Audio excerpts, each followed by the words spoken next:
మీరు ఇందాక నుంచి ఆకలితో ఉండిపోయినట్టున్నారు. నా దగ్గరికి వచ్చేటప్పటికి మిట్ట మధ్యాహ్నం ఇచ్చారు. పాపం మీరందరూ ఆకలితో చాలా బాధపడుతున్నారు. క్షమించాలి పాపం. మీరు ఎదిగే పిల్లలు, మీరు సరిగ్గా సమయానికి పెట్టాలి మీకు. కాకపోతే ఇది మీ మంచి కోసమే కాబట్టి ఒకసారి మీరు ఆటల్లో పడి తింట మర్చిపోవచ్చు. కానీ ఈరోజు కూడా అలాంటిది అనుకొని కొంచెం మీరందరూ చిన్నపిల్లలైనా పెద్ద మనసుతో అర్థం చేసుకొని, మీరే కదా భావి భారతానికి భవిష్యత్తు. సో మీ అందరికీ ముందుగా,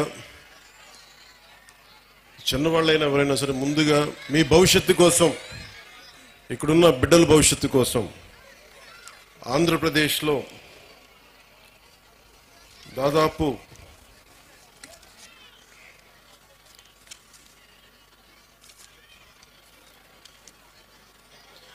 ఒకేసారి ఈ రోజున 44,000 పాఠశాలల్లో దాదాపు 1 కోటి మంది పాల్గొనే ఈ ఉపాధ్యాయులు, తల్లిదండ్రులు ఈ కార్యక్రమానికి, ఈ కలయిక కార్యక్రమానికి ఇక్కడికి వచ్చి, మన కడపకు వచ్చి